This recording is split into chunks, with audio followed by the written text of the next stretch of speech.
three of our California sea lions. All these three are girls. We do have one male though named Andre. He is 17 years old and this morning he weighs 750 pounds.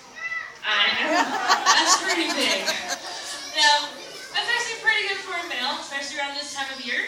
They can get up to 800, even 1,000 pounds. Now, the females are smaller. Like I said, that's what these three are. And each of our girls weighs about 200 pounds. Sea lion females usually top out at about 250 pounds. Alright, we're going to start by the girl that just popped up. This is Skimmer. Skimmer, you want to wave? Hold on, I'll get to you. Skimmer, you want to wave hi to everybody? Kind of? Okay. Alright, the big mouth in the back is Chloe. You want to say hi? Okay, there you go. You got your turn. Alright, and then we have Callie on my left, waving hi. There we go. Alright, Callie's our youngest at 8.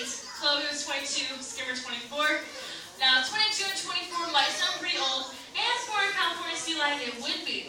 Because out in the wild, especially, the sea lions only live to be into their late teens, into their early 20s. Awesome. I know, pretty sad. But look at that. Our sea lions, because they live here at the zoo, they can live to be well into their 30s. And that's because they have excellent veterinary care, a constant supply of food, and they don't have to worry about any predators. And so, our girls are actually all pretty excited about all that. Yeah. Okay. Now, we have California sea lions here. And sea lions, seals, and walruses are all part of a group of mammals called pinniped. Now, the word pinniped is just a fancy word for mammals with something special. Okay, you got Chloe give me a hint. How about another one? There we go. Alright. They all have flippers. Alright, now, walruses are really easy to tell apart because they're really big, they actually get up to 2,000 pounds, and they have tusks. But seals and sea lions do look pretty similar, and they do get confused all the time. I'm not calling you a seal. Hold on. Alright, I'm trying to explain to everybody that there are similarities. But there are differences as well, and we're going to go over them so that you don't offend our sea lions by calling them seals. Alright, so the first thing you can do is look at the sides of their heads. The girls are going to point out they have an external ear flap. Okay, so you actually can see a little ear. Now, basically they have about 1.5 inches of skin on both sides of their head. It's like I said, you can actually see that ear. Now, seals do have ears, but it's just a hole in the side of their head. They can hear just fine. Now, there's a simple way to remember this. When you first came into the zoo, you probably saw the lions. Well, lions have ears, and sea lions have ears. Okay, another difference between seals and sea lions is actually how they move on land. Sea lions have these long front flippers, so when they actually are out of the water, they can move pretty easily. You saw they can turn around. Alright, got the three girls turn around, they can hop. Okay, they have no problems moving around. But seals have shorter front flippers, about half the length of the sea lions. So when they're on land, they have a harder time. Gonna come? Alright, I'm going to see if Chloe here will do a seal impression for you. Oh, no. You gotta be nice, Skimmer. Alright, you're going to have to do it then. You gonna do it? Okay, very slow seal. Alright. Chloe does a better impression, that's why I wanted her to do it. Maybe Callie will come up. Oh. Alright, Chloe. It's your turn to shine. You gonna do it? That's good. Alright, go back. Okay. So, seals again move differently than sea lions on land, but they also move differently in the water. Now remember that seals have those short front flippers, so when they're swimming around in the water, they actually use their back flippers instead of those short front flippers, and they use them in a side-to-side motion.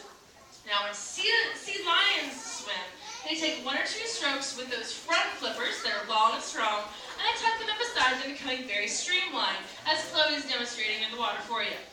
Basically, they look like little torpedoes. Now I know it's kind of hard for everybody to see Chloe in the water, so we're going to have Callie show you just how streamlined they can be.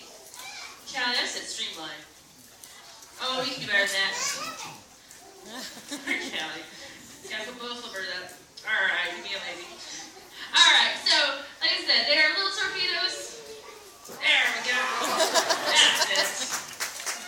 Okay. So I have 3 easy ways to tell the differences between seals and sea lions. I'm sure you won't offend our sea lions anymore by calling them seals, and I know they will greatly appreciate it.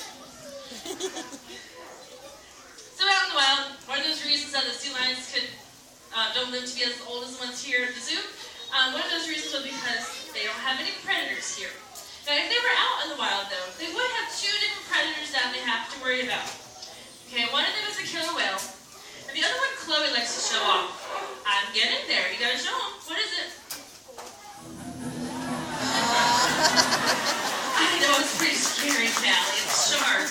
I know. Alright, so killer whales and sharks are where the sea lions have to try to avoid so they don't get eaten. Alright, now in order to get away from those sharks and those killer whales, the sea lions do a pretty awesome behavior that's called porpoising. It's where they jump out of the water, tucking their flippers in beside them, and then get an extra burst of energy, a little extra burst of speed there. Alright, this is what it looks like. Now the sea lions can swim up to 22 miles an hour, but so can those killer whales and those sharks. So by jumping out of the water, like I said, it's an extra little burst of speed, but also it's more confusing to the predator because it can't figure out what the sea lions are actually going to do next. Alright, you gonna join me up here, Skimmer? Alright. Now, in case you're wondering how I'm getting the girls to do what I want them to, we have a training program here at the zoo that uses operant conditioning. Basically, that means that everything we do is positive based. So we ask the animal for behavior, and if they do it correctly, they get rewarded for it.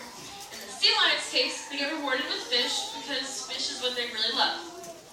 Okay, so we're going to demonstrate, and I'm going to use a hand cue to ask these girls to vocalize. So let's see what happens.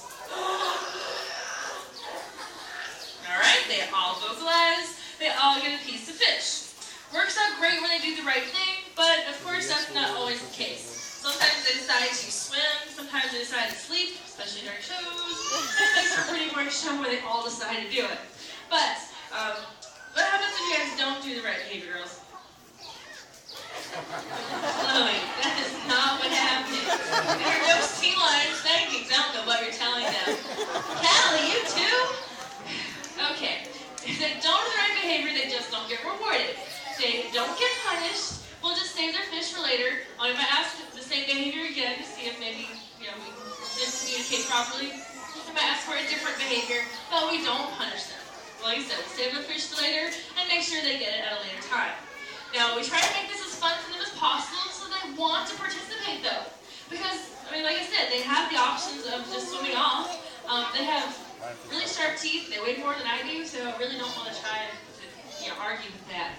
But we train two different types of behaviors, and the first type are called show behaviors. We'll see if we can get some examples of that from the girls. Here's one from Chloe. Alright, maybe Callie will do a flip as well. Alright, there we go. Callie, good job. Got some applause from your Callie there. Alright. Now, these show behaviors are really good for the sea lions because it's providing them with exercise. They're getting physical exercise, obviously, but they're also getting mental exercise because they have to think about which behavior they need to do in order to get their reward. Now, we also train what are called animal husbandry behaviors, and they're not quite as fun to watch, maybe, but they are very important for taking care of the animals. Because we can get a little closer to them and look them up really good, put drops in their eyes or brush their teeth. Okay. We also do minor medical procedures, including blood draws from the vein in the back flipper, and also ultrasounds.